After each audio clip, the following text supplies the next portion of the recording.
গোমস্তাপুরে lease নেয়া জমি দখলে নিতে 4 কৃষককে কুপিয়ে আহত। চাঁপাইনবাবগঞ্জ প্রতিনিধি মোহাম্মদ জসিমউদ্দিনের রিপোর্ট।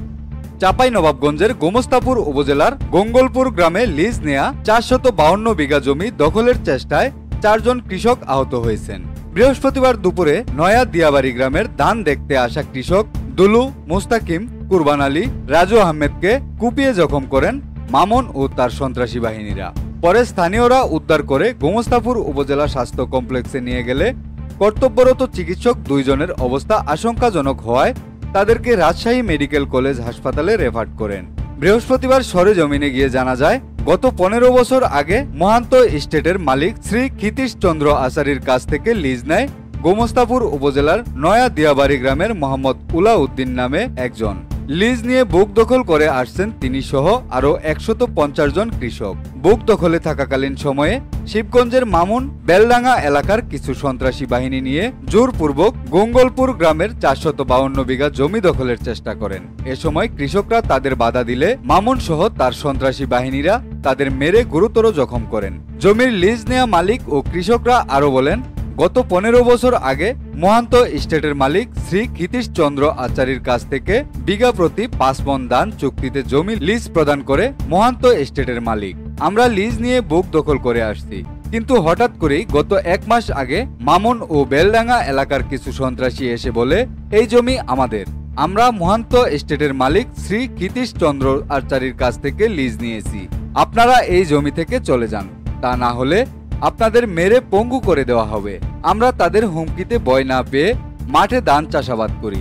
এ নিয়ে গত 15 দিন আগে ধান দেখতে আসা 8-9 জন কৃষককে কুপিয়ে জখম করেছে মামুনের সন্ত্রাসী বাহিনী। এই ঘটনায় গোমস্তাপুর থানায় মামলা এবং সেনাবাহিনীকে লিখিত অভিযোগ করলেও কাঙ্ক্ষিত ফলাফল পাওয়া যায়নি। কৃষকরা আরো বলেন, আজ 4 জনকে মেরে পঙ্গু করে দিয়েছে। যদি এরকম চলতে থাকে তাহলে আমাদের চাষাবাদ করা ফসল গড়ে তুলতে পারবো না। ঘটনার বিষয়ে গোমস্তাপুর থানার officer in charge OC Shahidul Islam বলেন, ঘটনার বিষয়ে শুনেছি, এখনো লিখিত অভিযোগ পাইনি। লিখিত অভিযোগ পেলে আইনগত ব্যবস্থা নেওয়া হবে। মামুন ছিল ভাড়াটা, মামুন কিন্তু বিক্রি করে দেয় বাচ্চুরের কাছে।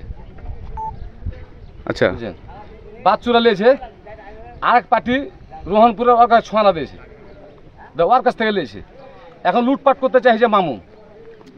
মামুনটা কি? মামুনটা হচ্ছে শিবগঞ্জের, ওয়ার ছিল প্রথম ভাটাটা। আচ্ছা, উপেছে উঠে গেছে দিয়া ও একটা জাল করেছে ওর বাপের নামে ফের 2000 জমি আমরা ফুরান করি, তাকে ধান দিই। এই বেলডাঙ্গার কিছু আর বেগুনের কিছু লোকের জন্য, সন্ত্রাসের জন্য, মাস্তানের জন্য আমরা মাঠে আসতে পারছি না। ধান, মাছ, শাক যা আছে, যাকে ধরে যখন যা পায় তাকে তাকে মারছে।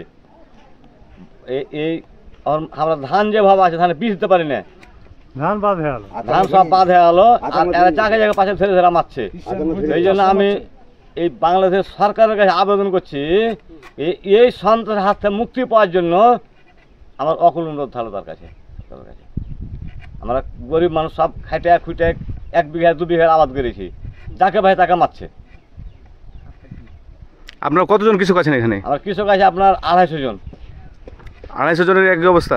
সবারই একই অবস্থা। একজন আসলে একজনকে মারছে, 2 জন আসলে 2 জনকে মারছে।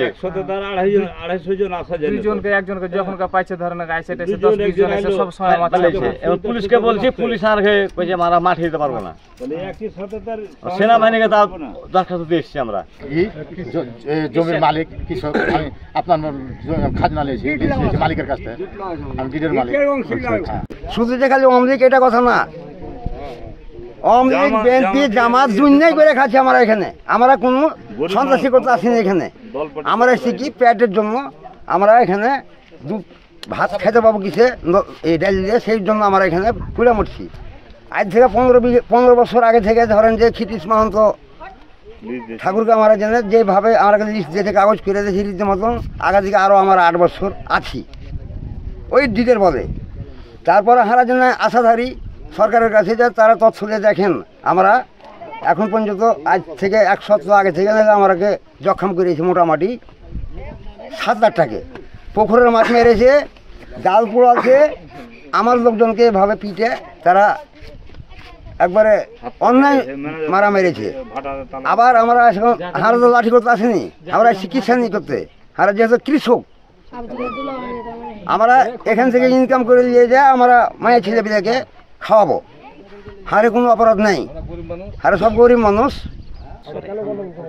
আমরা গরিব মানুষ, আমরা আবাদ করেছি, কিছু বেলডাঙ্গার লোক, কিছু হোগলার লোক, এরা এসে আমরা ভূমি দেখতে আসছি, তাও হাসিলে তাড়ছে। বিভিন্ন জায়গা থেকে লোক এসে আমাকে 2-4 করে আসছে, হাসিলে তাড়ছে। আমরা কোনো জাল জোয়ারিও খাই না, কোনো ইয়েও করে না, আমরা পয়সা দিয়ে জমিটা খাই ব্রিটিশের কাছ থেকে নিয়ে। আমার সব কাগজপাতি সব আছে, ঠিক আছে, আমার 28 সাল পর্যন্ত। আচ্ছা, এখন আপনারা কি যাচ্ছেন? এখন আমরা জমি দেখতে এসেছি, আচ্ছা, মাঠে ধান দেখতে এসেছি, কিন্তু আমরা আসছি একটু বেশি লোকজন যায়, আমার কাছে তাড়ছে, আচ্ছা মারছে, ওই জন্য হাত কেটে দিচ্ছে, কাকে মেরে দিছে, ওই জন্য আমরা একটু লোকজন দিয়ে আমরা ধান। আসলে এই লোকগুলা কারা, যারা যে মারছে তাড়ছে, এদের কি কাউকে আপনারা, আমি শেষ করি, আপনি চিনেন কি? জমির মালিক সে লিজ দেয় আমরাকে, আমরা তখন লিজ দিই মামুনকে, 30 বিঘা মাটি ওকে লিজ দিই ভাটা করার জন্য। এই ভাটাতে মোট কথা কি যে 2 বছর চালার পর মোট কথা চালাতে পারছিল না, তার জন্যই ফের মোট কথা বেঁচে দেয় গমস্তাপুর বাচ্চুরের কাছে, বেঁচে রোহনপুরের কাছে বেঁচে, বিভিন্ন লোকের কাছে টাকা পয়সা নিয়ে মোট কথা ভয়ানক ভার করে দিয়েছে। ভাই যখন ওই নিঃস্ব হয়ে গেছে, তখন ওর বাপকে ফের কি করলে, ওর বাপকে মোট কথা সাজিয়ে একটা মোট কথা জাল দলিল করলে, ভাই মানে ডিটটা করে দিলে, আগলে যে ডিটটা